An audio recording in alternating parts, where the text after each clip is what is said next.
Plágio é uma conversa a dois com um convidado. Todas as semanas, Bruno Lemos e Filipe Gomes juntam-se a um convidado para plagiar os podcasts que gostam. É mais do que um debate, é menos do que uma entrevista. É uma conversa com um contraditório em que, no fim, todas as opiniões interessam. É um debate em que nunca ninguém perde, porque todos têm razão. Ouça e subscreva o podcast nas plataformas habituais.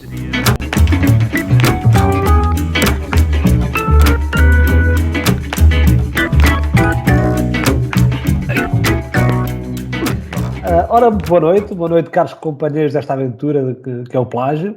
Já temos aqui um bocadinho de saudades. Um podcast, se calhar é melhor explicar um bocadinho, porque já não estamos, já não temos um programa deste já há algum tempo. Portanto, um podcast nesta segunda temporada temos estado à conversa com marinhenses que não estão na Marinha, normalmente, mas que têm feito coisas que de alguma forma nos orgulham, portanto, tem sido algum destaque.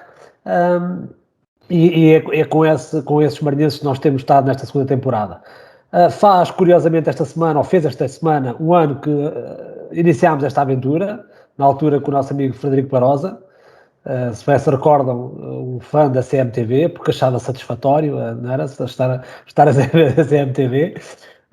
Mas também faz 3 meses que já não gravamos o último episódio, portanto parámos para Natal, passagem de ano. O Filipe entrou como alcoólico e até hoje está em recuperação, portanto não temos tido facilidade. O último convidado foi o Renato Roldão, o chinês, o nosso amigo chinês, e hoje damos continuidade a este podcast com um convidado também ele muito especial, até por várias razões. Boa noite, Gabriel Mendes, ou Gabriel Pelé, para os amigos, principalmente da secundária. A última vez que nós falamos, estávamos aqui a dizer isso, foi para há uns 60 anos. Eu começo já a fazer por esta pergunta. Pelé ainda é uma alcunha que se mantém ou foi só na altura? E era porquê? Eu já não me recordo. O que era Pelé? Antes de mais, obrigado, Bruno, e obrigado pelo convite e também ao Filipe.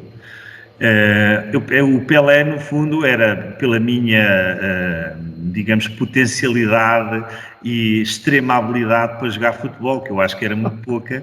Então, os meus colegas da escola primária batizaram-me, pronto, com essa alcunha, e foi ficando. E, portanto, é uma alcunha que aqueles que são meus amigos desde a infância e os colegas também depois da escola preparatória e, portanto, de uma forma global conhecem, mas no fundo só mesmo essas pessoas que da longa data me conhecem é que sabem que eu tenho essa alcunha, portanto, e isso foi de facto pela minha...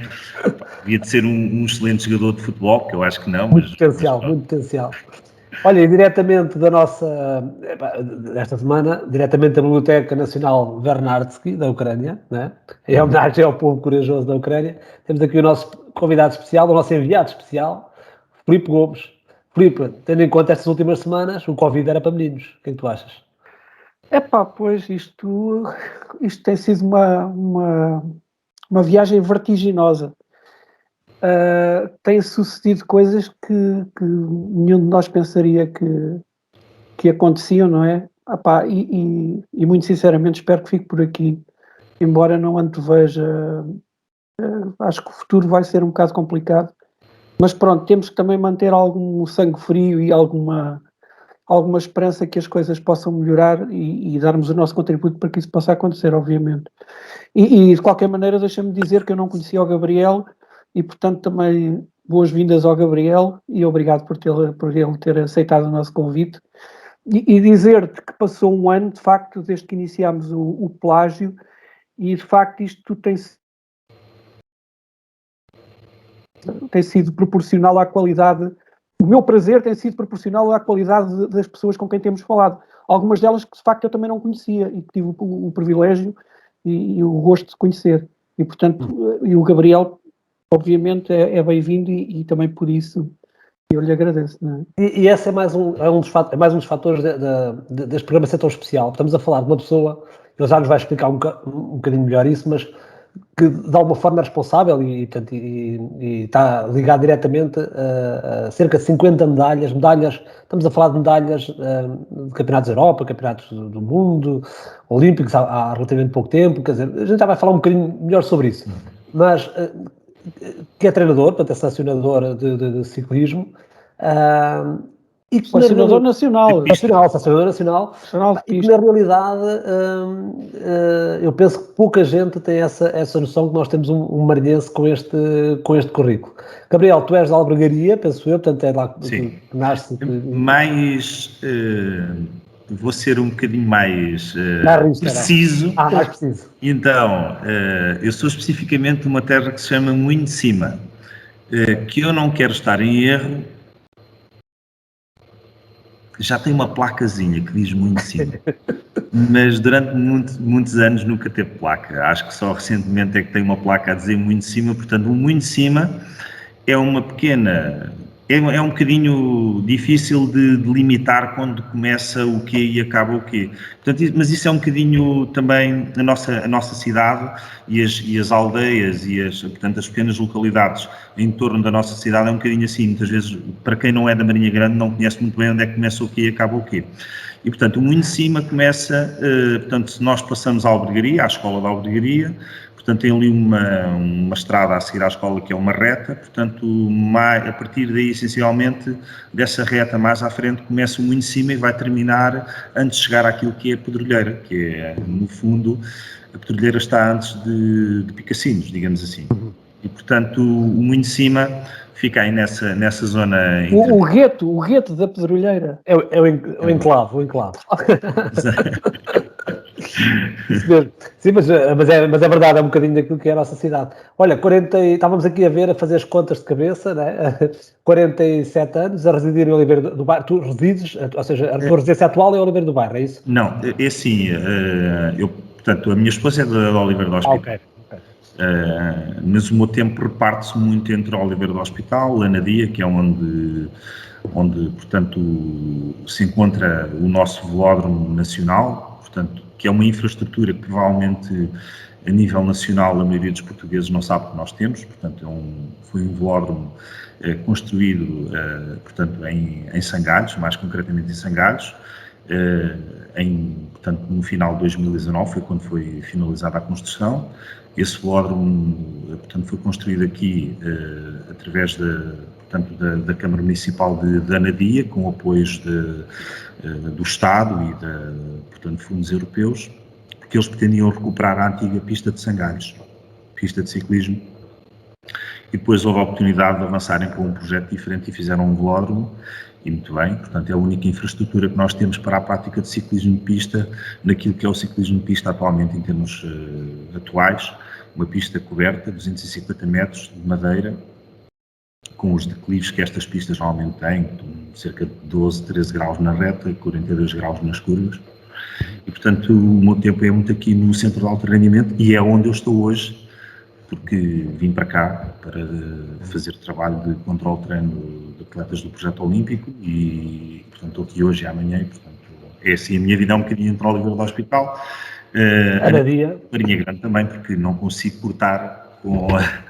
digamos, não consigo mesmo. Gabriel, antes da gente chegar àquilo que tu estás a fazer e tens feito nos últimos tempos, este bichinho pelo ciclismo, assim, hoje é normal vermos gente a praticar, assim, há muitos anos atrás era normal haver pessoas na Marinha Grande a ir trabalhar de bicicleta. Hoje é normal ver muita gente... Antigamente toda a gente ia trabalhar de bicicleta. Isso, toda a gente, era muita gente, era toda a gente. Hoje não é toda a gente, mas eu e o Filipe não, o resto são todos, andam de bicicleta ao fim de semana. Portanto, só eu e o Filipe é que não, acho que somos os únicos dois que não temos bicicleta. Mas eu lembro, já na altura que andávamos na escola, tu eras dos poucos, se calhar havia mais 2 ou 3, penso que o Mota, tenho ideia disso também, era dos poucos que vocês às vezes diziam, fui a Alcobaça e vi. Hoje é normalíssimo, hoje a malta vai não sei onde, vai a Barcelona e vem de bicicleta ao fim de semana. Mas na altura eu lembro tu às vezes dizer, vou treinar aqui, não sei, olha, fui a Alcobaça e vim cá. De onde é que vem este bichinho? Sim, no meu caso, eu sempre cresci com bicicletas em casa. Porquê? O meu pai, António Mendes, portanto, também da Marinha Grande, O meu pai fez ciclismo quando era mais jovem, portanto, estamos a falar quando ele teria aí 17, 18 anos, depois parou, serviço militar, etc. Mas o meu pai fez ciclismo e chegou a ser campeão regional da zona de Leiria e ir até nacionais na altura. Eu há dias, numa entrevista ao Jornal de Leiria, mencionei até essa situação, ou seja, o meu pai já tinha feito ciclismo quando era mais jovem. Havia, portanto, uma bicicleta de ciclismo de estrada, era uma coisa que eu sempre tive em casa desde, digamos que de criança. Depois há uma outra componente que é, como todos nós sabemos, a Marinha Grande, até pelas suas características e pela questão industrial, a bicicleta era um meio de transporte e a maioria das famílias tinham bicicletas em casa. Portanto, a bicicleta era uma forma de também brincarmos, de liberdade, também, se assim pudermos dizer, para explorarmos, portanto, muitas das minhas brincadeiras na infância, portanto, era sair de casa, era pegar na bicicleta, ir pelos pinhais, com os colegas, esse tipo de brincadeiras. Chegávamos a passar por baixo do Ocoduto da estrada principal que vai para a Leiria, aquilo tem um Ocoduto ali na Albergaria, nós atravessávamos aquilo com água e voltávamos para trás, portanto, de bicicleta. Portanto, a bicicleta fazia parte. Mas a questão do ciclismo como modalidade esportiva vem portanto, pela presença dessa bicicleta de ciclismo de estrada em casa. E depois eu apanho ali uma fase em que o meu pai, mais tarde, no contexto de competição amadora, nomeadamente de veteranos, foi convidado outra vez para voltar a competir. Ele já deveria ter aí 30 e qualquer coisa anos, portanto 30 e poucos anos, porque isto apanha ali uma fase em que na Marinha Grande e à volta da Marinha Grande e noutras localidades, não só da Marinha Grande, havia muitas provas populares. E nos anos 80, portanto, eu teria aí cerca dos meus 6 anos, portanto, 7 anos, havia provas para veteranos e a Marinha tinha um grande prémio de veteranos e o meu pai voltou a competir outra vez nessa altura. E, portanto, ou seja, apanha ali uma influência não só, portanto, das bicicletas ser uma coisa ali muito presente em casa, mas também aquele momento em que o meu pai fez competição, que apanha ali uma parte da minha infância e acaba, de certa maneira, por também me influenciar e ter esse gosto mais direcionado para o ciclismo, e as coisas começam aí. Há um amigo comum, que me contou, não sei se é verdade, que tu, numa prova meio de brincadeira, na albergaria, tu cais no chão, espetas com uma pedra no joelho, a pedra, e mesmo assim não quiseste acabar a prova e não quiseste assistir, nem quiseste ser assistido, que é o Paulo Eloy também, penso que é teu primo também, e eu tive a oportunidade de contar esta história. Portanto, isto, enquanto ciclista, tu começas a ganhar esse gosto e concorres também, participas também em provas, ou era só estas brincadeiras e tentavas aqui fazer alguns brilharetes aqui junto do pessoal? Primeiro eram essas brincadeiras, ou seja, eu muitas vezes até, o meu pai depois tinha uma bicicleta, essa inicial, portanto, essa primeira bicicleta teve, depois mais tarde, quando ele começou a fazer essas competições já em amadores, havia uma outra bicicleta em casa e eu assim às escondidas sempre podia utilizar a bicicleta, portanto isso acontecia nos períodos que nós tínhamos das férias escolares, aqueles períodos mais alargados e no verão. E essa queda, é verdade, isso não foi uma pedra, mas foi uma queda um pouco feia, porquê? No fundo, nós levávamos as bicicletas, mais as pasteleiras, aquelas bicicletas de lazer, e fazíamos pequenas competições ali ao pé da escola, na albergaria ou em circuito, e portanto arranjávamos a forma de arranjar ali um contexto, uma situação competitiva. E eu lembro perfeitamente dessa situação, eu deveria ter aí talvez 10, 11 anos, e a corrente, portanto, vinha já numa velocidade considerável, a sprintar, a corrente saiu e eu fui projetado para a frente, perdi o controle da bicicleta e fui ao chão, magoei-me à séria. Portanto, tenho uma ferida que me ficou no corpo. Está a marca. Ficou cá para toda a vida. Eu depois estive a ver o teu percurso esportivo, e tu tens aqui, portanto, ou seja, tu depois... eu não sei se é por esta ordem, mas estás no núcleo Sport Indústria de Leiria, com o Sub-23, Alcanena, também no Sub-23, Sport União de Sintra, Sub-23, mas destacou-me esta questão que foi o Sport Lisboa Marinha, que eu por acaso já não me lembrava, mas depois veio-me à memória. Eu lembro-me perfeitamente, aliás, do Lisboa Marinha participar na volta a Portugal. À volta a Portugal mesmo? Sim. Opa, eu estava a ver se me lembrava, é qualquer coisa Gomes, mas era o Galinha, do Lisboa Marinha. Pronto, não me Sim, lembro a o primeiro. alcunha no fundo... Depois, a alcunha era o Galinha. Eu recordo. O Gabriel diz que fez parte da elite amador.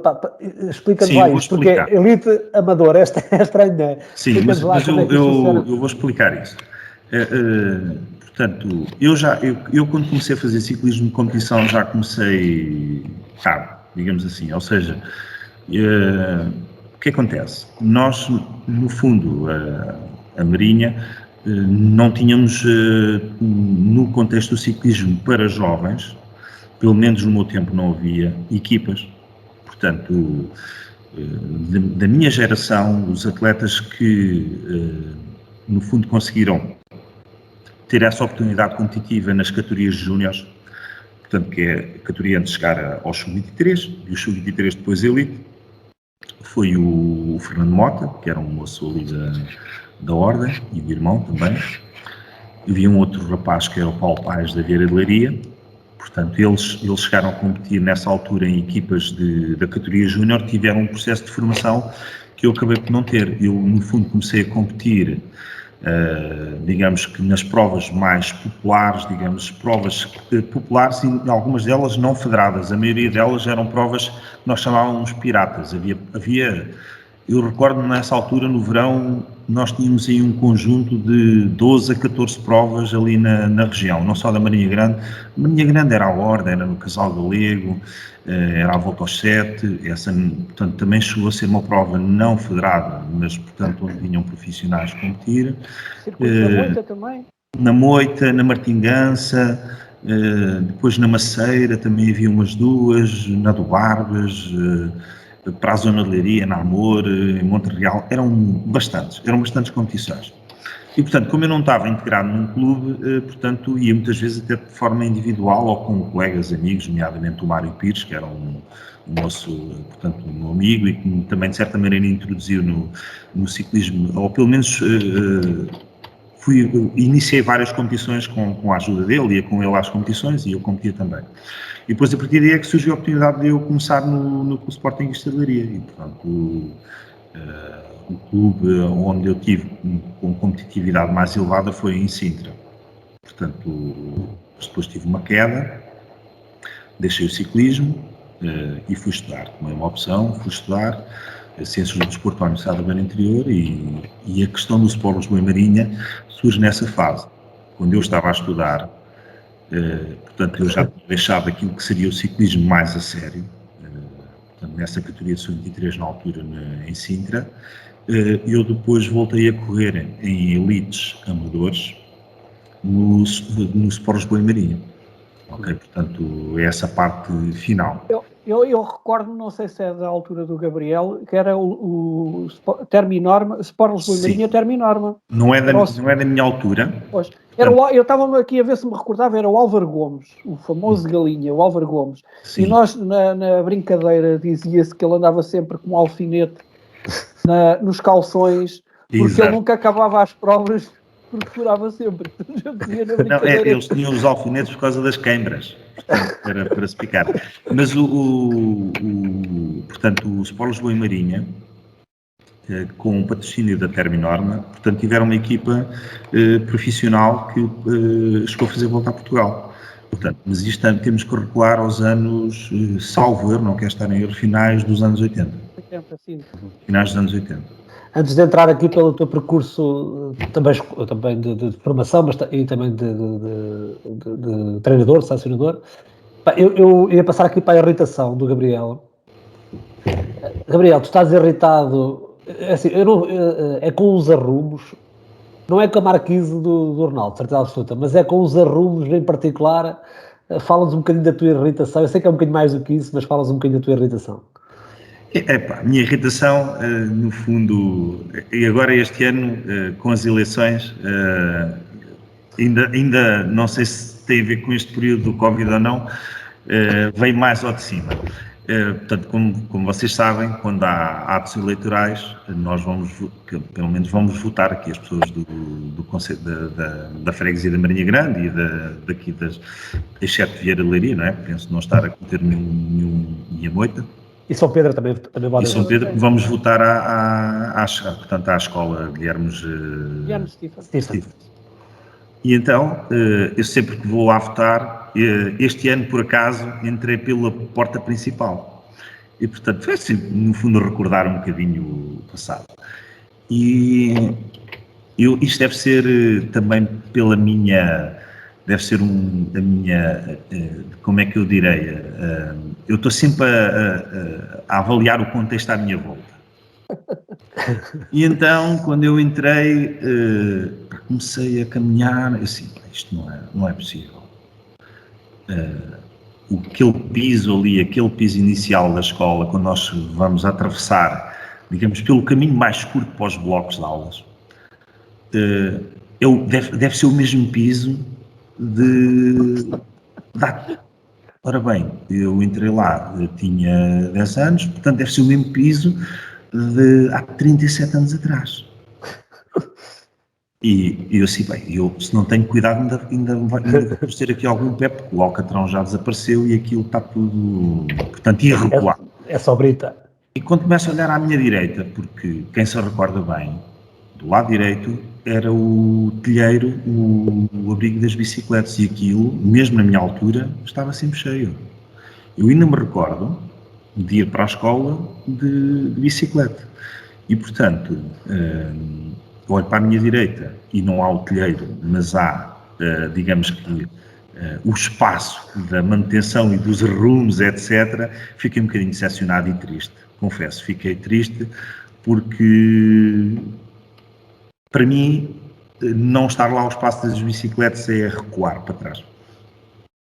Portanto, acho que foi algo que não estando ali na escola, não promove também, digamos que, aquilo que é uma tendência e aquilo que é muito comum em vários países da Europa. Sim. Portanto, para quem já foi aos países, a Holanda, a Dinamarca, a Alemanha, por aí afora, portanto, bicicletas por todo lado e locais onde colocar bicicletas nas estações, nos mais variedíssimos locais onde as pessoas circulam, existem espaços para colocar as bicicletas, para arrumar as bicicletas e para se deslocarem.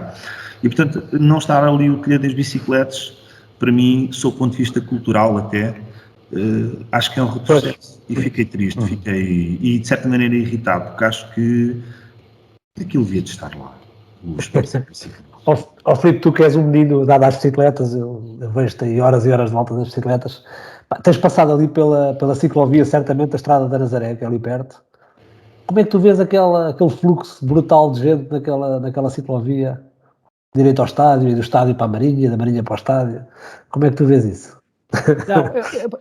Eu aí não brinco tanto com isso.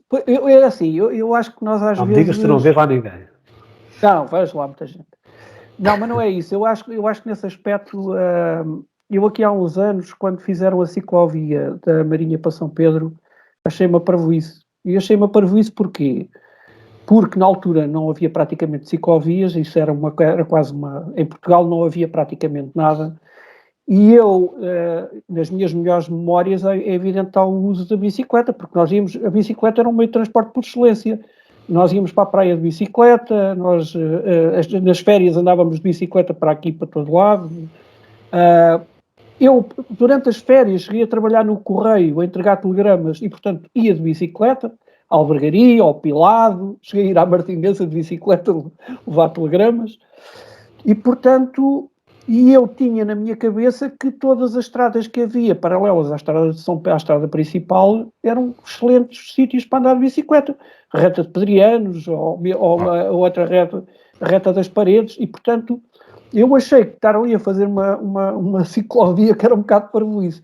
Mas confesso que hoje penso precisamente o contrário. Quanto mais estruturada for a rede de ciclovias, para mim, acho que faz todo o sentido. E, portanto, essa ciclovia que tu estavas a falar, de uma forma assim um bocadinho a brincar, que eu não percebi qual é a tua opinião, afinal, mas de qualquer maneira, penso que isso faz parte de uma ciclovia que vai atravessar, que começa na zona industrial e que vai até ao centro da Marinha e depois tem continuação para São Pedro. Eu agora, aliás, indo ao encontro de uma eu quando li a irritação do Gabriel, eu estou plenamente de acordo com ele, ele na altura, não referiu isso agora, mas falou, que é a questão da manutenção, quer dizer, falou em passando, não falou no estado do piso, não falou propriamente da questão em concreto, mas era isso que ele se estava a referir. E eu acho que às vezes mais importante do que se fazerem as infraestruturas é manterem as infraestruturas impecáveis. E muitas vezes há aquela questão só de fazer, inaugurar e não sei o quê, depois nunca mais. A manutenção é uma coisa que fica para segundo plano e eu penso que isso é mau. São recursos o dinheiro que se gastou, não é? Se me puderes dar uma chegazinha, é porque eu penso que a coisa é mais profunda, que é muitas vezes existe, no fundo, fazem-se determinadas obras, infraestruturas, mas não existe previamente uma estratégia com as mesmas. Ou seja, muitas vezes faz-se porque houve a oportunidade de encontrar os fundos para fazer, ou um outro motivo, mas não existe uma estratégia. E no fundo, a estratégia, ou podemos encarar como algo que nós queremos alcançar, um determinado objetivo, e aquilo que temos que percorrer para chegar lá, acho que é o mais importante. E de facto, eu acho que as ciclovias são importantes, mas no nosso contexto, até no contexto da cidade da Marinha Grande, pela tipologia, pela altimetria que temos e todos sabem, portanto,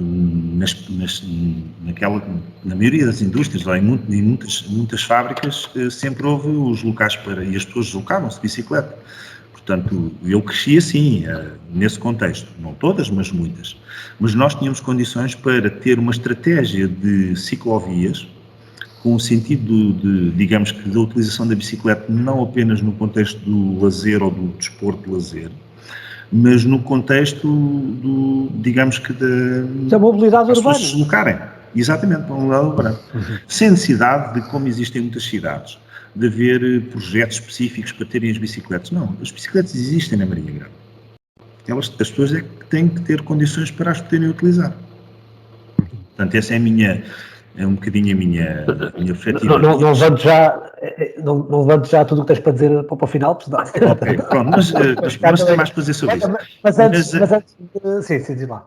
Mas a questão digamos que da manutenção é uma questão muito importante, porque mesmo a ciclovia, portanto, que vai para São Pedro do Moel, depois para a Praia da Vieira, estou a falar a Estrada Atlântica, mais aquilo que a Estrada Atlântica, sob o ponto de vista de quem utiliza aquela infraestrutura para o lazer, tudo bem, mas, por exemplo, para a competição, é um local de circulação que pode ser perigoso.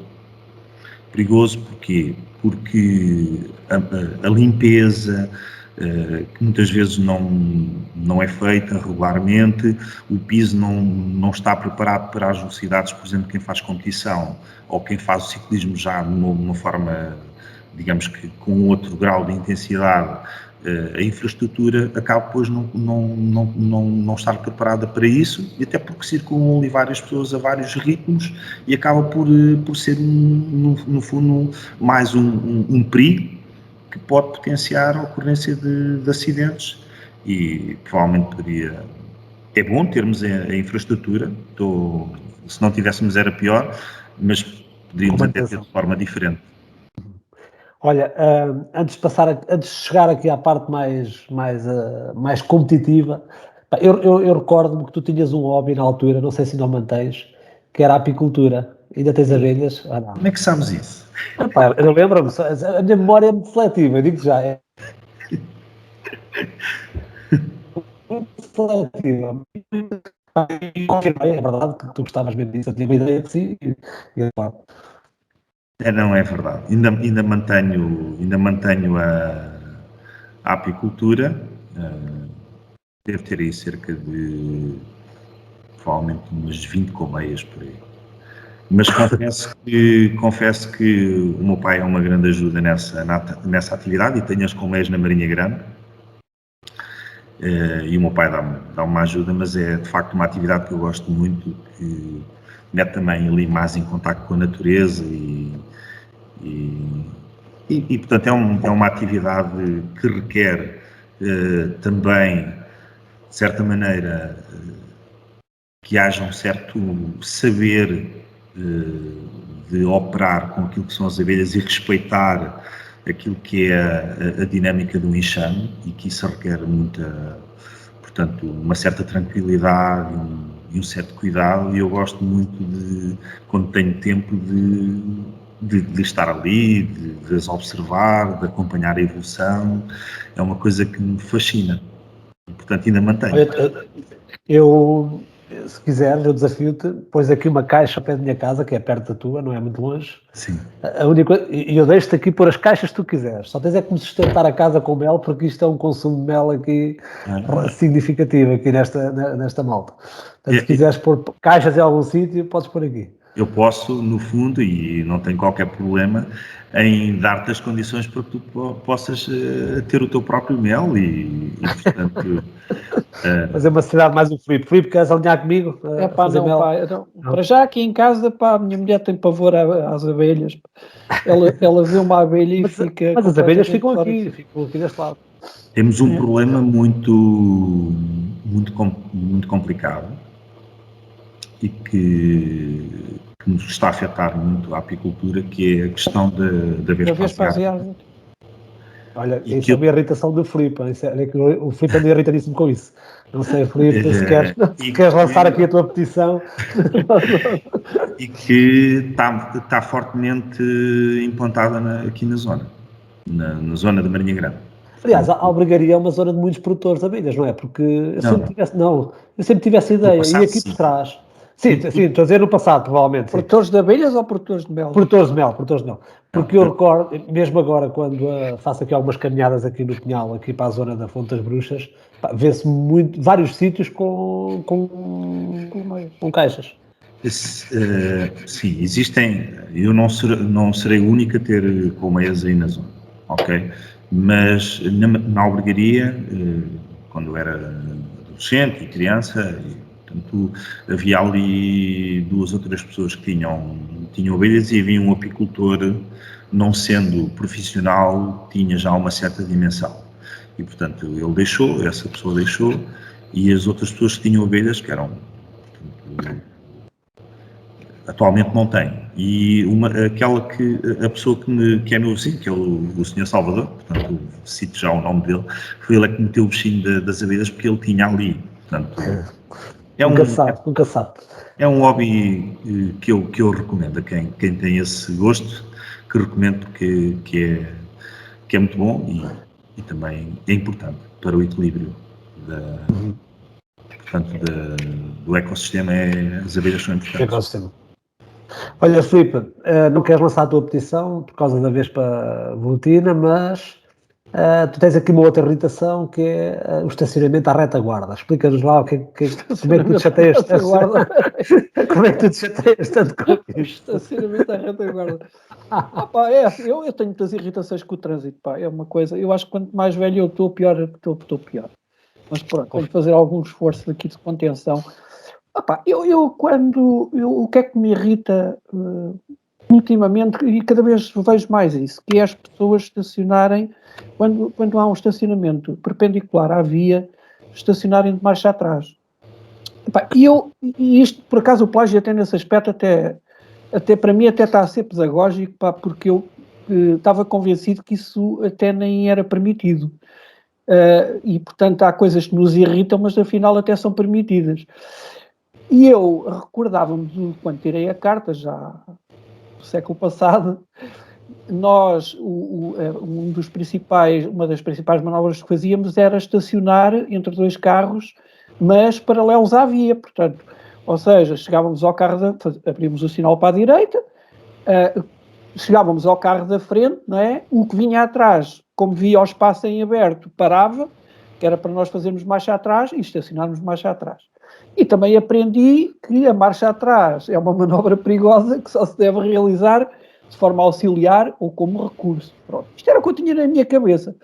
Ultimamente as pessoas fazem montes de vezes, e sobretudo junto ao meu local de trabalho, estacionam, portanto, portanto, têm o estacionamento do lado direito, mas perpendicular à via, passam o sítio onde está o lugar em aberto, abrem o pisca à direita e depois começam a fazer marcha atrás. O que às vezes também causa ali algum embaraço, porque uma pessoa não se apercebe logo que vão estacionar. Porque como passa o local e depois põe de marcha atrás, e às vezes, e sobretudo isto acontece-me, portanto, eu estaciono ali, agora estava a ver se lembrava o nome da rua, mas portanto a rua que vai para a escola secundária e para a PPA-CDM, portanto entre o Parque Mártires do Colonialismo e os prédios dos aviadores da base aérea. Da base aérea. Pronto. E, portanto, aí tem o estacionamento perpendicular, não é? E vocês estão a imaginar, às 8h30 da manhã, com o fluxo de tráfego que ali há, porque os pais vão levar os filhos à escola, vê aquilo é uma encasinação e tudo estacionado marcha atrás. Opa, isto é uma coisa que me tem irritado. Mas no outro dia, pior que isso, foi, eu ia na Avenida 1º de Maio, portanto, que é a avenida que vai, portanto, em direção à estação, não é? A que passa ali ao pé da Igreja Batista, portanto, cortei à direita, no sentido da estação, e é um fulano que vai à minha frente, que abre o pisca para a esquerda, para estacionar do lado esquerdo, portanto, naqueles prédios que, a seguir à Igreja dos Batistas, tem ali o estacionamento do lado esquerdo, tem uma casa de ferragens e mais uma série de coisas. E o fulano faz sinal à esquerda, encosta-se toda à direita e começa a fazer marcha atrás para estacionar marcha atrás do lado esquerdo, porque do lado direito não havia estacionamento. Portanto, e isto é uma coisa que me irrita um bocado e que, afinal, eu depois, agora com a história do plágio, fui à procura, e no manual de ensino de condução vi lá isto assim escrito. No estacionamento em perpendicular, especialmente em vias de grande intensidade de tráfego ou de tráfego rápido, e onde a visibilidade seja reduzida, procure estacionar de marcha atrás por forma a deixar a frente do veículo voltada para a via de circulação. Isso irá facilitar mais tarde a saída. Pronto, é verdade, o próprio manual do ensino da condução diz para fazer assim, e portanto isto é uma irritação para mim, mas que pelos vistos não fará muito sentido, não é? Mas pronto, eu de facto irrita-me pelo transtorno que causa normalmente em alturas em que há um fluxo de... E porque eu não imagino que a pessoa que vai à minha frente, quando abre sinal para a direita, vai estacionar na perpendicular, mas de marcha atrás. Mas pronto, é uma irritação. Mas neste exemplo que o Filipe estava a dar, eu estou a imaginar ali estacionado de marcha atrás para o lado contrário. Ao lado contrário, que teve que atravessar a via, não vinha nenhum carro, obviamente. Exatamente. Mas teve que atravessar a via para o outro lado. Eu nunca tinha visto. Eu considero uma manobra perigosa, mas... Pois, eu tenho a certeza que é uma manobra perigosa. É um desafio. Olha, Gabriel... mas já agora deixa-me só dizer uma coisa, sim. Que eu não percebo, e nós falamos tanto até na ergonomia, nisto e naquilo e não sei o quê, em relação ao estacionamento, eu não percebo porque é que a maior parte dos estacionamentos não são perpendiculares e não são em espinha.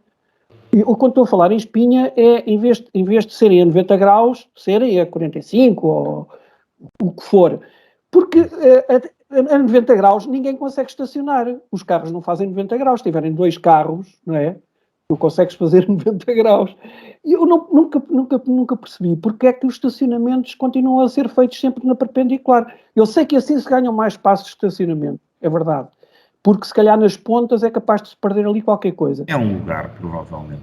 Pois, mas eu acho que fazia muito mais sentido ser com um determinado ângulo, não os 90 graus, mas outro ângulo qualquer, porque é muito mais fácil, quer para estacionar, quer para depois sair. E aí já não havia essa coisa de estacionar de marcha atrás, porque aí não dava, não é? em espinha e com esse ângulo, até podia ser ao contrário, que é para ser mais fácil estacionar de traseira. Se o ângulo for, torna-se ainda mais fácil, não é? Portanto, ou seja, aquilo ficava uma maravilha para sair.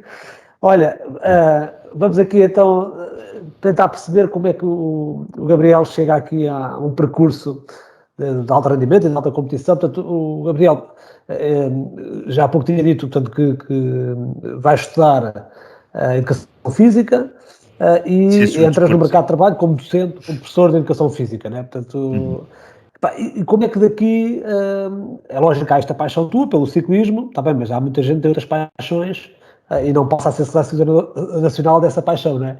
Como é que tu dás o salto, como é que tu chegas à Federação e aos cargos que hoje desempenhas na Federação? É muito simples. Portanto, muito trabalho. Sim, muito trabalho. Aliás, não tenho problema nenhum em dizê-lo, entrei por mérito no sentido de como é que este processo acontece. Portanto, quando acabei a licenciatura, optei por fazer um 5º ano que me deu a profissionalização na área do ensino e queria também começar a trabalhar e tudo mais. E cerca de 10 anos dei aulas de educação física em várias escolas do país, digamos assim. De uma determinada altura decidi fazer continuar a estudar e fazer um curso de mestrado em Coimbra. Como eu tinha este gosto pelo ciclismo, portanto, sempre direcionei os meus estudos e toda a minha estratégia em termos de formação de mestrado, que era um contexto diferente do atual. Nós tínhamos um ano com curricular e depois tínhamos um ano para a elaboração da tese. Eu fui sempre direcionando, sempre possível, todo o meu trabalho para assuntos relacionados com a modalidade, coisa que eu também já tinha feito no contexto da formação da licenciatura. E durante o processo do mestrado, eu tive a necessidade o meu mestrado era sobre um assunto específico relacionado com o ciclismo, era no fundo estudar no fundo os efeitos que tinha a variação da posição do selim no rendimento, nomeadamente no consumo de oxigênio e na componente biomecânica do movimento, e eu tinha a necessidade de trabalhar com uma amostra e com uma população de ciclistas de competição e não de lazer aos estudantes. Portanto, a partir daí eu tinha alguns conhecimentos, tive um colega que foi ciclista profissional de Pombal, que é o Fernando Mota, não é o mesmo Fernando Mota da Marinha Grande, que tinha um projeto, tinha uma equipa de sub-23 e que colaborou comigo, no fundo, com a disponibilização dos atletas para participarem. Alguns eram dessa equipa, portanto, no meu trabalho de académico e, portanto, a partir daí também comecei a me envolver mais no contexto do treino, através dessa situação, no contexto do ciclismo de estrada e, portanto, em 2010 a Federação abriu no fundo, uma candidatura para, no fundo, integrarem um técnico para a área da pista para constituir a seleção, ou seja, era o início de todo o processo, porque o velódromo tinha sido construído em 2009. Portanto, a Federação esteve muito envolvida, nomeadamente o Dr. Artur Lopes, que era o presidente na altura, foi uma pessoa extremamente importante neste projeto do velódromo de Sangalhos. E, portanto, a Federação abriu uma vaga para técnico no contexto do ciclismo de pista e o objetivo era avançar com uma escola de ciclismo de pista a dinamizar no centro de alto rendimento e a constituição da seleção e o selecionador. Portanto, seria a pessoa que iria entrar para esse quadro técnico e iria desempenhar essas funções. Eu fiz uma coisa muito simples, foi enviei o meu currículo, candidatei, mesmo assim, fui a uma entrevista e, portanto, depois... fui selecionado e eu aceitei o convite e a partir daí até ainda continuo nas funções e portanto tem sido sempre um percurso em contínuo, a progredir. A partir daí, começando do zero, tu chegas a este número de cerca de 50 medalhas. Sim. E estamos a falar de provas muito relevantes, quer dizer, não estamos a falar de coisas, campeonatos da Europa, campeonatos do mundo, etc. Mas já havia atletas com esta disposição, ou tu começas do zero, vais buscar atletas ao ciclismo de estrada e puxam-los para a pista? Como é que isto acontece? Pronto, quando eu entrei na Federação, e portanto, a Federação, a direção da Federação nessa altura tinha o compromisso de constituir uma escola de ciclismo de pista, porque não iríamos partir do zero, não tínhamos, no fundo, uma estrutura, nem uma dinâmica de ciclismo de pista capaz de responder, e não havia esse trabalho sistematizado até, portanto, nessa altura, estamos a falar em 2010. Portanto, eu entrei na Federação, constituímos uma escola com um grupo de atletas jovens, de cadetes, júniores, residentes aqui em Anadia. Portanto, fizemos um processo de seleção. Daqueles que se candidataram, eu selecionei aqueles que considerei na altura que tinham melhores condições para fazer esse processo. Eles vieram, portanto, para a Anadia, estudavam aqui e treinavam cá. Portanto, foi assim que começou a dinamização. Depois, quadro competitivo, portanto, o programa de provas nacionais, desde taça, campeonatos nacionais. Portanto, neste momento, tens noção de quantos atletas é que podem estar a praticar esta... Nós, neste fim de semana, tivemos neste fim de semana não, no final do... No final de fevereiro. Sim, o Campeonato Nacional de Pista, e nós tínhamos mais de 200 atletas envolvidos de todas as categorias na competição. E, portanto, essa escola de ciclismo de pista foi importante no desenvolvimento técnico dos atletas, especialmente dos mais jovens. Neste contexto, mais à frente, e portanto, nós constituímos a seleção, e da seleção não eram só esses atletas, alguns, portanto, os atletas que estavam na escola que faziam parte, outros atletas também vieram, portanto, a pertencer à seleção naquela altura, e há 2 atletas que se destacaram, que não faziam parte da escola, mas que depois, quando eu, no fundo, detectei no contexto da competição, porque eles tinham boas, no fundo, características para a modalidade e potencialidade, que foi o Rui e o Ivo Oliveira, que atualmente competem numa das melhores equipas internacionais de ciclismo de estrada, que é Team Emirates. Eles entram no fundo na seleção de pista no seu primeiro ano de júnior, e o Rui foi o primeiro atleta a ganhar uma medalha num campeonato da Europa organizado em Portugal na categoria de júniores. Portanto, o Rui e o Ivo são os atletas que entram no percurso da seleção e que são os primeiros atletas a ganhar e a ter, no fundo, a fazer um percurso e a ter resultados de relevo no contexto do ciclismo de pista, e depois a partir daí o trabalho foi evoluindo. Outros atletas têm, portanto, vindo digamos que a surgir também e a trabalhar neste contexto, e temos vários já. Nós temos, essas 50 medalhas foram ganhas por 9 atletas diferentes, sensivelmente. Portanto, Gabriel, isto faz-me lembrar um bocadinho o atletismo. Nós há uns anos atrás só tínhamos um fundo e um meio fundo, ou seja, as disciplinas técnicas do atletismo não existiam, e aqui dá-me a impressão que no ciclismo se calhar também é um bocadinho, a pista é um bocadinho mais técnica do que a estrada, ou não?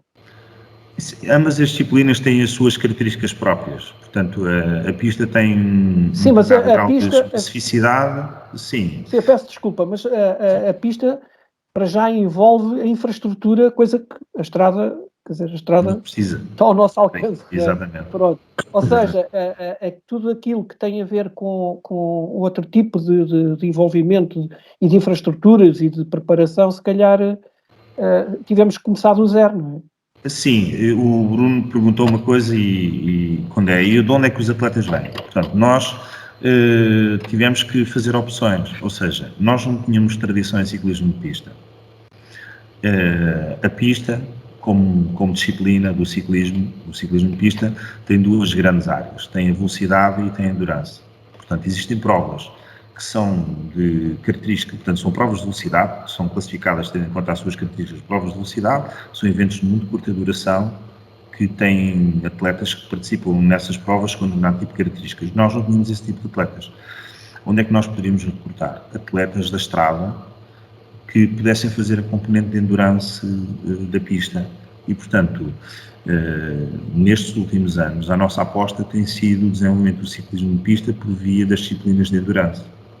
Portanto, que mesmo do ponto de vista de estrutura, de clubes específicos a trabalhar no contexto da pista, nós não tínhamos isso. E, portanto, a estratégia foi, no fundo, desenvolver por via da endurance.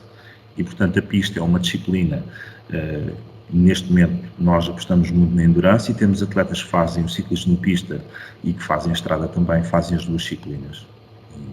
Portanto, no fundo foi essa a nossa estratégia e continua a ser um pouco a nossa estratégia neste momento, tendo em conta as nossas condições, os novos recursos e também a nossa base de recrutamento, o desenvolvimento por via das disciplinas de endurance.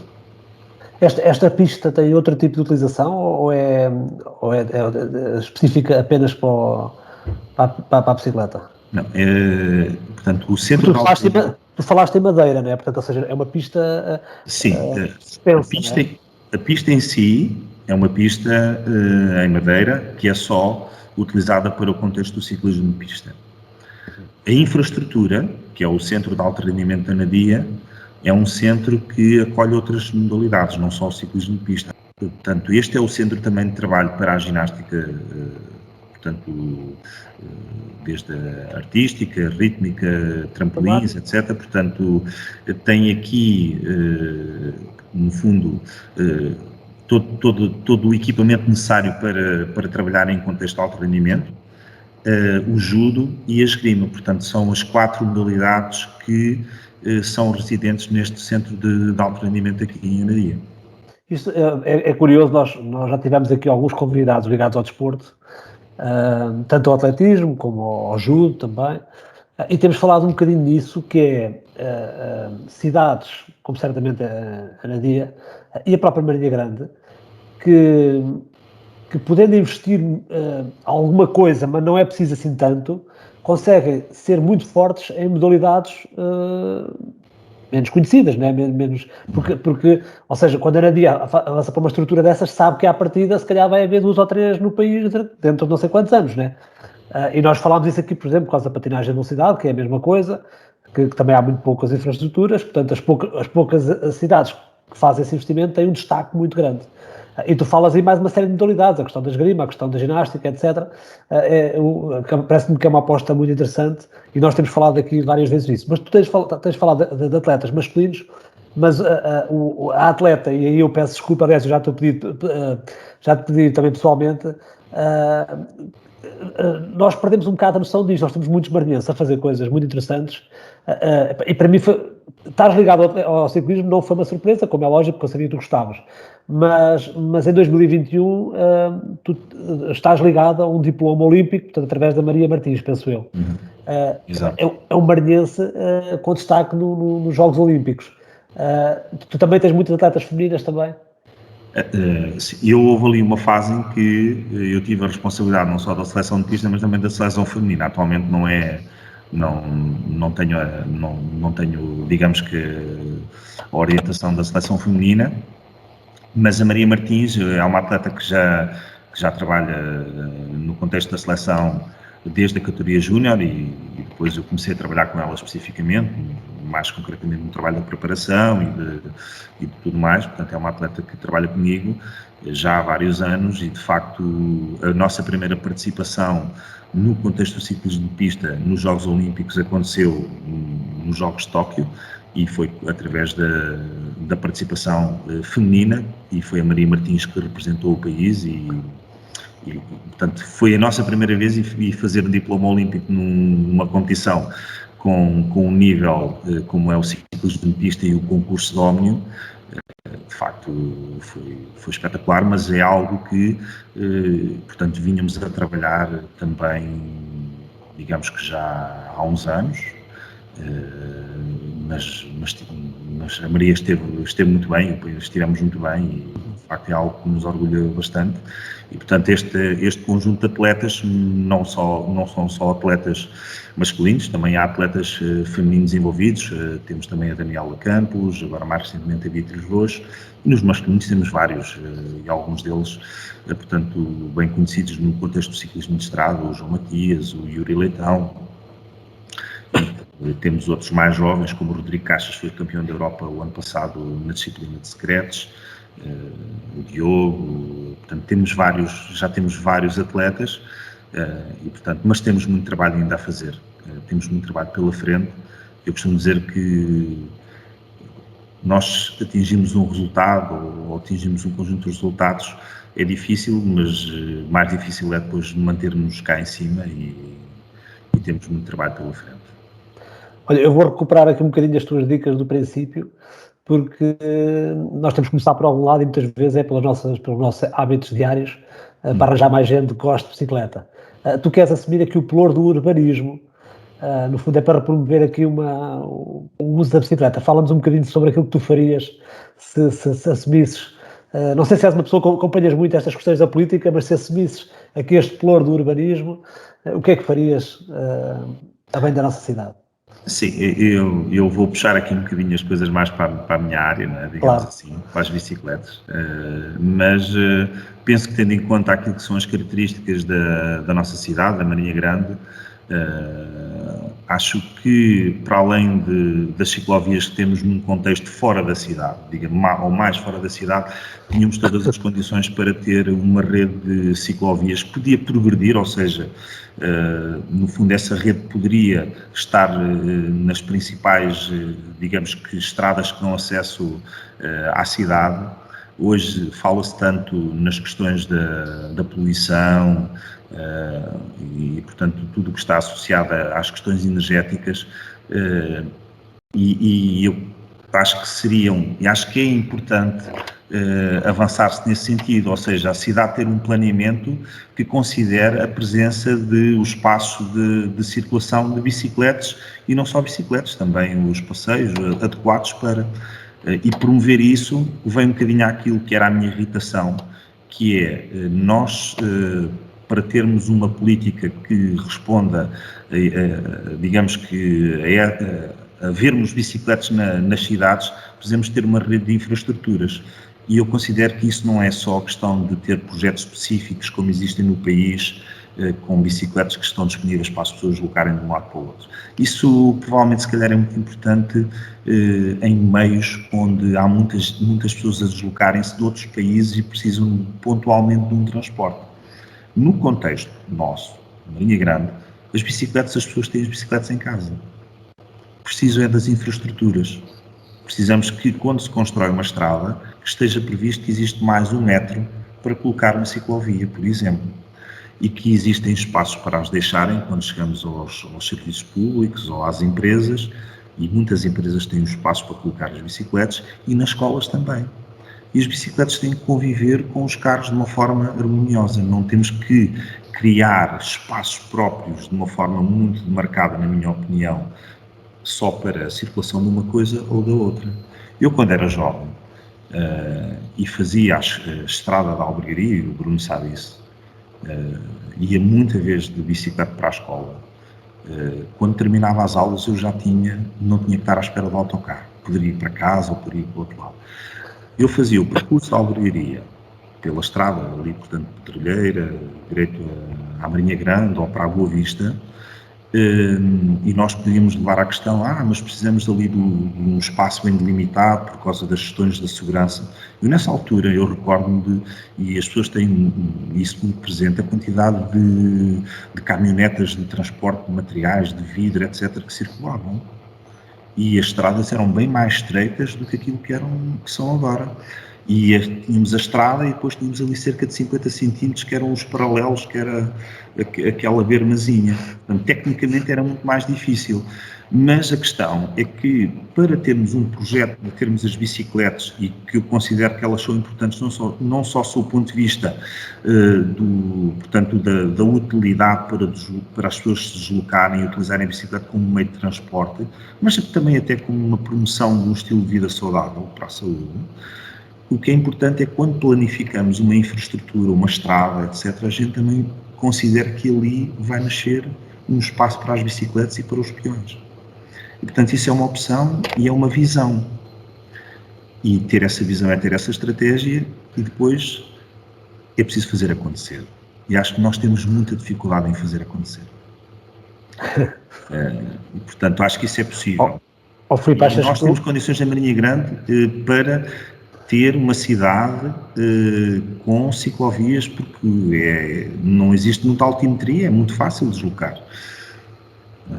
Filipe, se não for pelo ato da eleição e ter o Gabriel com o Ploro, podemos pô-lo como chefe de gabinete. Desculpa lá. No ato de eleição, para pôr o Gabriel com um Ploro, portanto, ou seja, para ter um Ploro tem que ser eleito, não é? Portanto, sim. Podemos criar um gabinete e dar ao chefe de gabinete.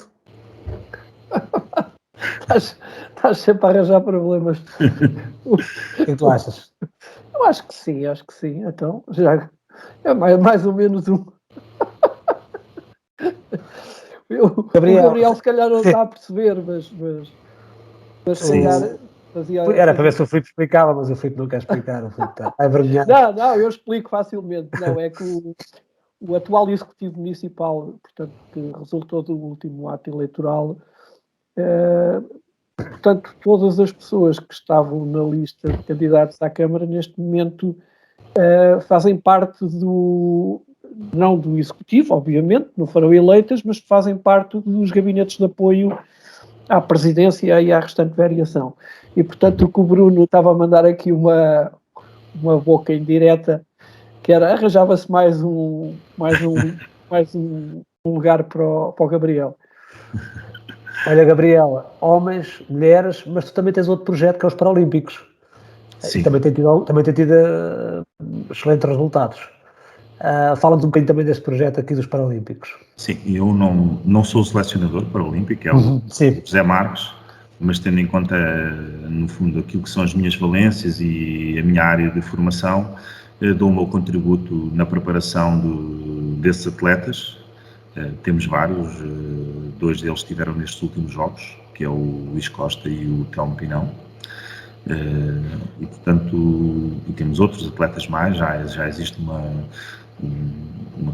digamos que um conjunto de atletas, e tem vindo digamos que a crescer o número de atletas portanto, que fazem o paraciclismo, no fundo, que é, portanto, a vertente no contexto do ciclismo, e, portanto, é um conjunto de atletas que eu também tenho trabalhado e gosto bastante de trabalhar, porque são atletas muito dedicados que procuram superar e não veem, no fundo, naquilo que são os handicaps que têm, um obstáculo para poderem se transcenderem, de irem mais além, e de facto faço com muito gosto e portanto dou o meu contributo também nessa área.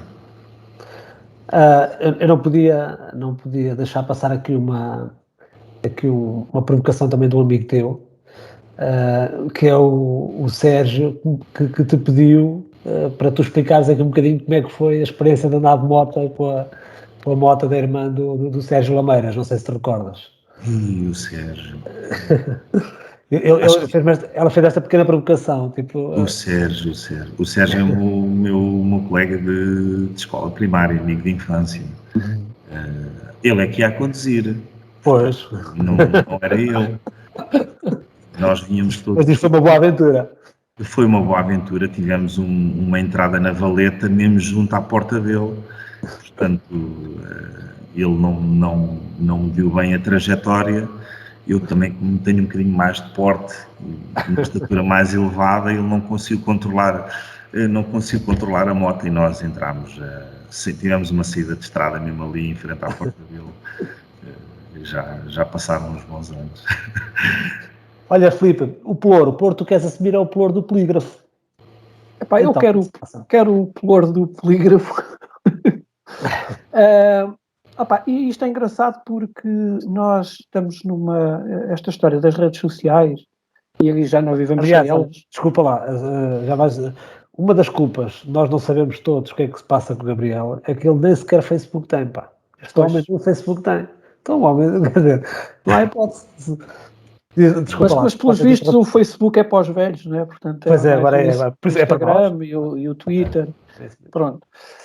Mas eu, como já tenho uma certa idade e sou um info excluído, continuo a ter Facebook. Só o Facebook. Pronto, mas esta história das redes sociais veio, para além de vir democratizar a opinião, também, e portanto, antigamente um cretino ficava, não valia nada, não é? Ninguém dava confiança a um cretino, agora um cretino está ao alcance de milhões, não é? Portanto, para o bem e para o mal, a democratização da opinião que as redes sociais vieram proporcionar tem coisas boas, mas também tem coisas más. E uma das coisas más que às vezes acontece é a questão da partilha de informações ou até de notícias, e temos o caso das fake news e outras coisas do género, e depois às vezes aparecem assim umas coisas embrulhadas num papel bonito, com os laços engraçados, e nós, não, isto é que...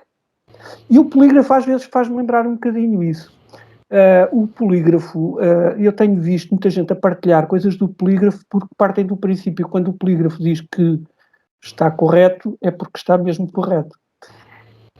Permitam-me discordar. Eu no outro dia vi uma partilha de uma notícia e olhei para aquilo e agora puxando a brasa à minha sardinha, não para as bicicletas, mas para questões aqui de natureza fiscal, que são matérias com que eu trabalho todos os dias, e era uma notícia sobre um empresário que falava de um aumento salarial e dizia como é que é possível eu fazer um aumento do salário. Eu já vou ler em concreto que é para precisar mais a coisa.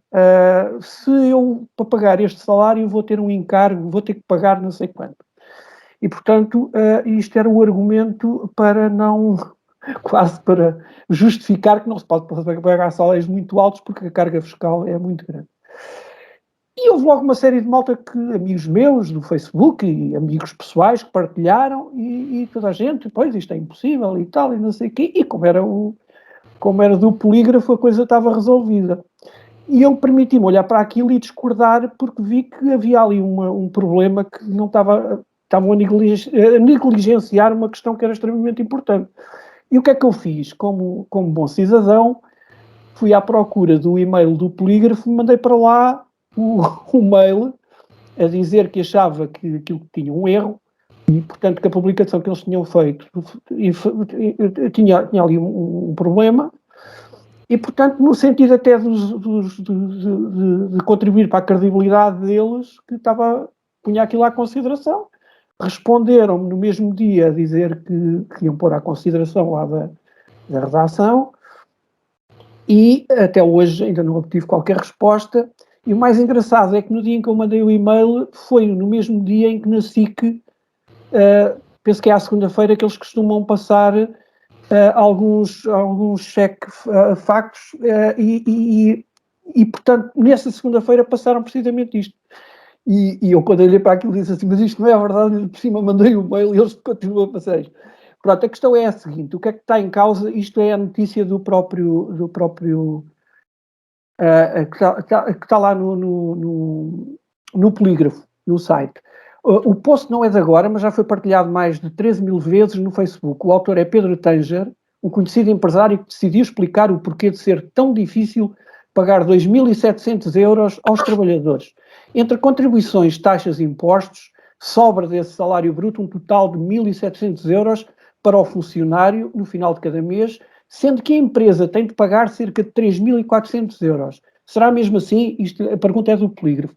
E, portanto, o que depois segue, que eu agora não vou estar aqui a ler isto com pormenor, mas, portanto, o empresário diz que utilizou um simulador que está disponível online, de PME Salários, para fazer esta simulação e, portanto, o que ele está aqui a falar é uma coisa que é absolutamente verdade, que é a carga fiscal que nós temos em Portugal, que é uma carga elevadíssima. Isso é absolutamente verdade. E em termos líquidos para o trabalhador, isto que aqui é dito também atenção que estas questões, quando são analisadas, há sempre aqui muitas variáveis com que nós podemos entrar, mas nós temos que estabelecer aqui, isto é uma questão académica, e portanto dos dependentes, exatamente, está-se a partir do princípio que não há dependentes, que a pessoa não tem um grau de incapacidade, etc, etc. Portanto, a questão que aqui está simulada é uma questão extremamente simples. O que é que para mim não está bem? É que, de facto, para o trabalhador ele só recebe 1.700 euros se partimos dessa simplificação. E ele diz que a empresa paga 3.400 euros. E estes 3.400 euros o que é que são? São o somatório de todos os encargos que a empresa tem que pagar para suportar esse salário de 2.700 euros. Só que há aqui um problema, e é isso que foi negligenciado, é que as empresas estão sujeitas a IRC, e aquilo que é custo para a empresa abate à matéria coletável que vai ser tributada em sede de IRC. Ou seja, as empresas não são tributadas duas vezes sobre um determinado, aquilo que nós dizemos a dupla tributação, ou seja, se pagou TSU, essa TSU é um encargo e abate ao lucro que teve, vai pagar menos IRC. O que quer dizer que, na prática, para um salário de 2.700 euros, eu fiz as contas, e as contas são muito simples de fazer, em vez dos 3.400 euros que o Sr. Pedro Tanger anuncia como justificação para não aumentar os salários, eu tenho uma novidade para ele. Ora, para um salário de 2.700 euros, o Sr. Tanger só vai pagar 2.661 euros, porque a redução de IRC que ele vai ter acaba por compensar com o aumento da TSU que ele teve e com o aumento do salário. Portanto, ele vai pagar menos, em termos líquidos, considerando a taxa de IRC, vai pagar menos do que os 2.700 euros. A menos que, e era isso que eu dizia no mail que mandei, a menos que a empresa do Sr. Tanger nunca apresente lucros. E tenha sempre prejuízo. E aí sim, pode ser o caso. O Sr. Tanger vai pagar os 3.400 euros. Mas pronto, mas isto é só para desmistificar aqui um bocadinho, por isso é que eu decidi, eu até era para fazer um post no Facebook, mas estão a ver a quantidade de coisas que eu tinha que lá escrever. E as pessoas, do tema. Mas de qualquer maneira, isto de facto, às vezes nós publicamos coisas e partilhamos que não são absolutamente verdade. Plágio já está a um nível que já valida ou não a informação do polígrafo. Portanto, o polígrafo diz que nós somos o polígrafo do polígrafo. Pimenta na língua para o polígrafo. É isso mesmo. Fica mal ao polígrafo não fazer esta correção. Mas eu também acho que fica, mas pronto, essas coisas também nunca são imparciais, né? Portanto, há sempre ali algum nível de parcialidade. Olha, mas há aqui algo que passou, que pode ter passado aqui um bocadinho ao lado do percurso do Gabriel, mas que eu acho que é importante também destacar, que é a relação. Porque muitas vezes quem está ligado ao desporto, e mesmo a treinadores, não só, as pessoas esquecem-se da componente de formação. O Gabriel deu a entender, portanto ficou, assim, certamente não consegues fazer uma relação causa e efeito, mas certeza absoluta que o mestrado tem uma importância grande também para a entrada, também no projeto da seleção, assim como tu avanças para um doutoramento também, ou avançaste também para um projeto de doutoramento, ou seja, mas avançaste, né? Mas avançaste. Mas esta necessidade e esta importância do treinador que tem um nível de formação bastante elevado, portanto isto é extremamente importante. Tu consideras que é mesmo importante ou isto é um fé diverteu e é apenas uma curiosidade tua? Não, é mesmo importante, ou seja, há aqui algumas coisas relativamente a isso, que é e que muitas vezes há no fundo que é preciso fazer separar, que é, há pessoas que têm uma perspectiva de que a experiência da prática que é fundamental, etc. E que não dão tanta relevância, digamos que, ao conhecimento, à ciência, portanto, às pessoas que vêm das universidades, são os teóricos, etc. Às vezes acontece um bocadinho isto. Na área em que eu trabalho, a formação académica, e isso acho que é um bocadinho transversal para quem está no treino, no alto rendimento, é extremamente importante. Agora, é evidente, se nós tivermos uma experiência prévia também do contexto da prática, ótimo, excelente, mas a formação académica é fundamental. E a questão é um bocadinho esta, que é, eu, durante a minha formação académica, ou seja, a formação académica que eu tive, no fundo, foi adquirir instrumentos para poder construir em cima daquilo que eu tive na formação a nível de licenciatura. E a universidade não me deu receitas para trabalhar. Ok? Portanto, nós temos de estar constantemente a acompanhar, portanto, o conhecimento, a ciência, mas também temos que ter muito bem, digamos que desenvolvido uma determinada forma de trabalhar, uma determinada metodologia. E nesse aspecto o percurso académico foi extremamente importante para aquilo que é a minha atividade profissional. Mas não podemos parar, temos que continuar este processo da formação, e mesmo durante a minha prática como treinador e como técnico, tenho, digamos que, uma determinada abordagem, como se eu estivesse num contexto de trabalho, digamos que em termos de metodologia, dos processos e tudo mais, para que, no fundo, as coisas tenham um suporte válido, digamos assim, e coerente nas opções e nas decisões que nós tomamos e nas metodologias que nós utilizamos. E a formação foi extremamente importante para isso, mas continua. Portanto, não é algo que, ok, fiz ali o meu curso e já está. Não. O curso e a formação académica foi uma base importante, e extremamente importante para a minha atividade, mas depois disso tenho, portanto, feito outras coisas mais e continuo sempre a estudar e a trabalhar nesse sentido, e também as minhas práticas no terreno, de certa maneira, terem um máximo de método para que nós também produzimos algum conhecimento no contexto da prática. Não dizemos que é um conhecimento científico, mas no fundo é quase como se fosse algo que está muito próximo, provavelmente, se calhar, não sei se vou dizer uma asneira ou não, do tipo de segredos profissionais, digamos assim. Ou seja, nós temos conhecimento e temos dados que não temos em livros nem manuais. Portanto, e esses resultam do nosso trabalho e decorrentes da experiência do terreno, claro. Gabriel, tu tens uma sugestão para nós, partilha lá connosco a tua sugestão. Queres organizar aí uma prova?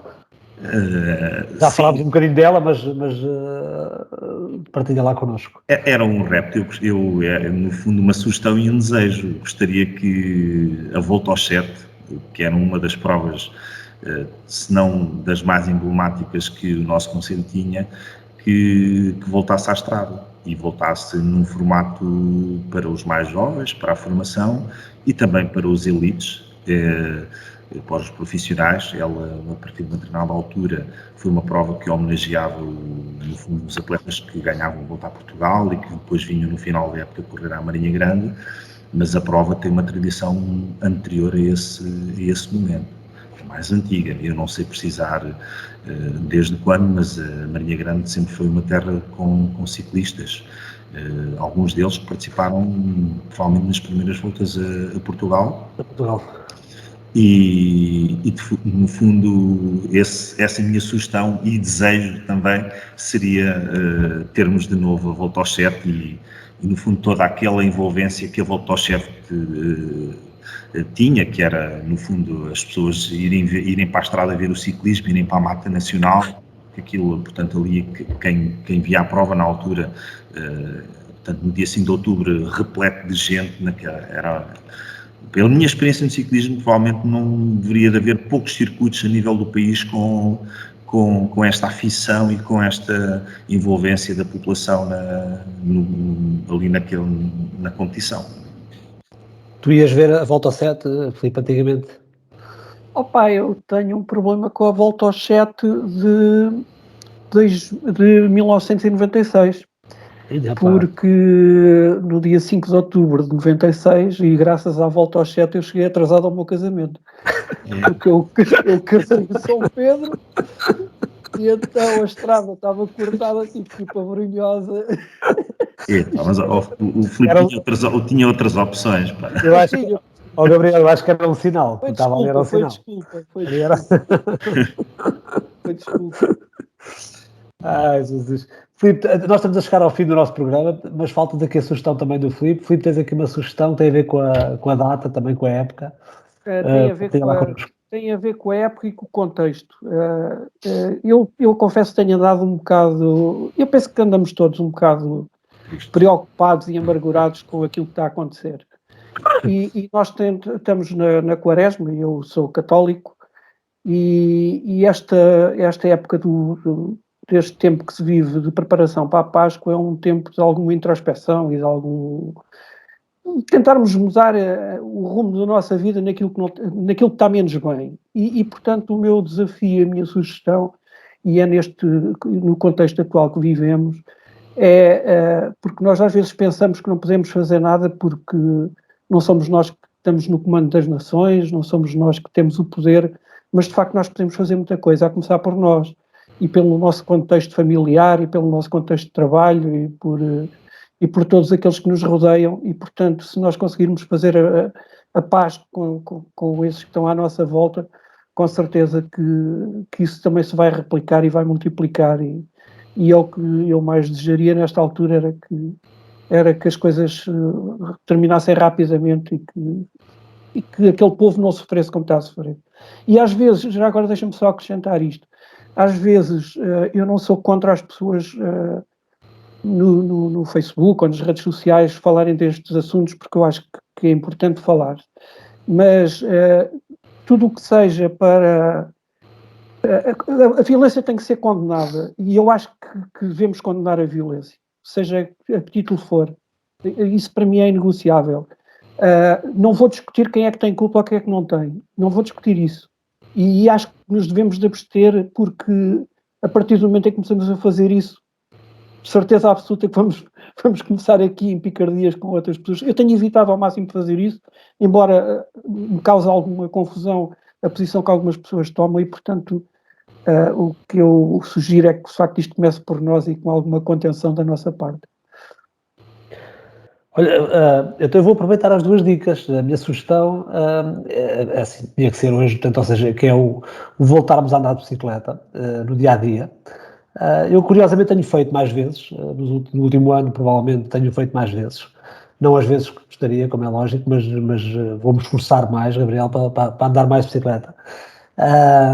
E estava a dizer que ia aproveitar as duas dicas porque o amigo do Plágio deve estar quase a fazer um ano que veio cá também, o Padre Patrício, já veio dizer no Facebook que as missas vão mudar de horários porque ele vai começar a deslocar-se de bicicleta entre cada uma das igrejas, portanto... Tendo em conta o aumento dos combustíveis, portanto eu vou aproveitar a dica dele e a tua, que falámos aqui de questões também da Quaresma, e este estímulo aqui do Gabriel para voltarmos mais à bicicleta no dia-a-dia, não só no período de lazer ao fim de semana, que também certamente há de ser positivo, mas também no nosso dia-a-dia, para o trabalho e para o nosso... Olha, deixa-me só fazer um parênteses, porque eu por acaso não partilhei isto contigo, ou não sei se partilhei.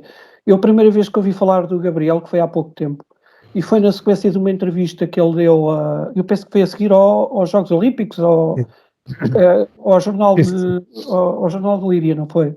Eu penso que sim. Provavelmente. Pronto, foi há relativamente pouco tempo. A primeira vez que ouvi falar no Gabriel foi o Sr. Virgílio de Albergaria, que é um munícipe atento, e que foi a uma reunião de Câmara e pediu que o Gabriel fosse agraciado de alguma forma pelo município em função da sua prestação profissional. Pronto, e já agora queria partilhar isto também com ele, porque ele também não sabia disso. Eu que aqui já por outra ocasião falei do Sr. Virgílio, um cidadão atento, Não, eu não sabia que o Virgílio, eu conheço o Virgílio, portanto eu sei que ele é uma pessoa muito interventiva e muito... Mas ele emocionou-se quando falou nisso, é engraçado. Sim, portanto, eu conheço o Virgílio, mas portanto soube depois que ele teve essa intervenção, mas eu não sabia que ele tinha tido esse tipo de intervenção, até porque no fundo, o Bruno sabe, eu não tenho Facebook, sou muito, como as pessoas dizem, low profile, só tenho uma rede que é o LinkedIn e uso pouco, e pronto, adoro aquilo que faço e faço porque gosto muito e vou continuar assim. Olha, Gabriel, há uma pergunta que não estava nos teus planos, não partilhei contigo, mas que nos está a faltar, que é, o que é que dizem os teus olhos? O que é que dizem? Os teus olhos.